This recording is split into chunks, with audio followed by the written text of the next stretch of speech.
candy store, and I got my head back and my eyes closed, like the world is just too painful to look at. And dangling from my right hand, oh so casually, is Marlboro Red, and I think that I'm James Dean. So my friend Janine comes sauntering up to me, also oh so casual, and she says, "So what do you want to do tonight?" And without even opening my eyes, I bring the cigarette up to my lip and take a long, slow drag and let out a smoky exhale. And I say, "Don't care. It's got to be apparent that nothing affects me." And so she shrugs and she walks away, also letting everyone know that she doesn't care. My metalhead friends and I, my leather jacketed clan, we hang out in front of this candy store, or we hang out in the park, and we lean up against the wall. Some of them are perched on milk crates like gargoyles guarding our lair. Some people just pop a squat right in the middle of the sidewalk, oblivious to how we're blocking the traffic of throngs of commuters coming back and forth. And we believe ourselves to be New York street toughs, rebels. We definitely have no clue. And and we mostly split our time when we go out between the movie theater and the bowling alley because they're cheap when they're closed. Sometimes we feel like we want something more. And that's how we find ourselves a few weeks later on a bright summer day in front of my friend Janine's house, sitting on the stoop. It's one of those very rare, lovely New York days when it's sunny but not hot, and warm but not humid, and we are determined to do something today. We're going to take advantage of the day.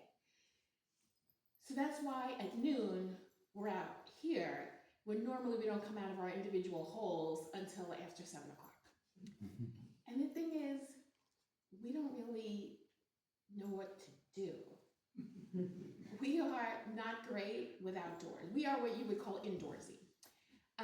It's too late to go to the beach because we have to take the train. By the time we get there, it'll be 1:30. It'll be blanket to blanket. Similarly, too late to start out for the Bronx Zoo or the aquarium in Coney Island, which are both far and expensive. So we're trying to come up with something that we don't usually do that is outside.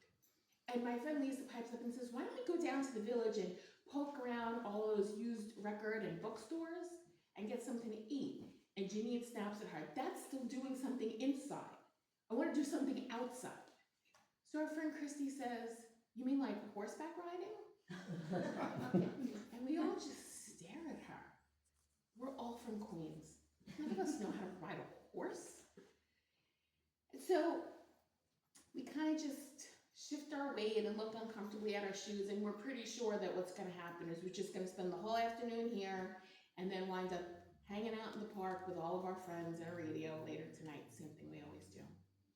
And then our friend Angelo, who's a couple years older than us, says, "How much money does everybody have? Come on, everybody, how much money do you have?" And we all dig into our pockets and pull out sweaty wads of $4 single dollars.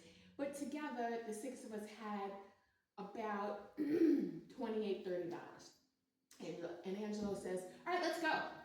And he jumps up and starts walking down the block. And we say to him, where are we going? And he says, like this, "We're having a picnic," and starts walking down the street. And we all look at each other, and I yell out, "Angelo, a slice of pizza on a park bench is not a picnic." But he heads off to the supermarket right across the street. And we all follow him just to see what the hell is going to happen.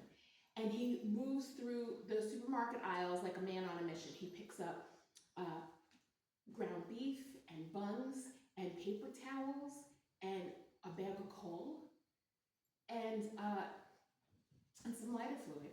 And we go check out. He pays with all of our sweaty money, and he asks for his change in quarters. We go outside to the payphone. That's when they used to bolt a communicative device to a pole and put it in the concrete. It was before we had them in our pockets. This is 1989.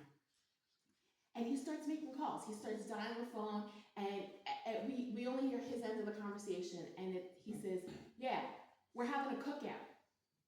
meet me at the park and bring shit.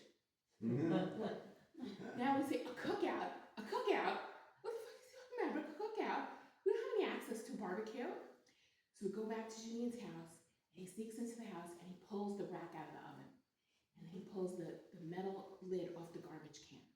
And each of us has a bag or a lid or a rack, and we go marching into the park like, I don't know, like the Salvation Army or something. And we get to the park, and our friend Chris is meeting us from he's coming in from the other side, and he's got in his hand a package of hot dogs and buns. And so they take the garbage can lid and turn it upside down, and they stabilize it with some rocks they found in the park. And they pour charcoal in, and they put the oven rack on top of it. Ready-made barbecue. They light the coals with the lighter fluid, and immediately they start making burgers out of the chopped meat and throw them on, and throw the hot dogs on. And in 5 minutes, we were having lunch. And then all of our other friends all of our other leather jacketed posse starts to creep into the park. And somebody's got a couple bags of chips, and someone's got a 6-pack of soda, and someone's got potato salad from the deli and a package of forks, and someone comes with paper plates, and people pull like the last 3 Hostess cupcakes out of their parents' cabinets, and somebody comes with a salad they made and cut up vegetables, and someone's got a case of beer, and someone brings a bat and a wiffle ball, and someone brings a radio. And we set up the radio, and we start dishing out the food, and we play softball.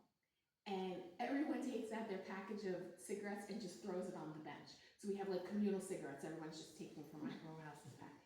And it's such a beautiful day, we have such a nice time. We laugh and we joke, and we sing songs with the radio. We play a ridiculous game of drunken softball. And when it starts to get dark, they run to the store and they buy marshmallows, and we pull twigs off the trees and we roast marshmallows.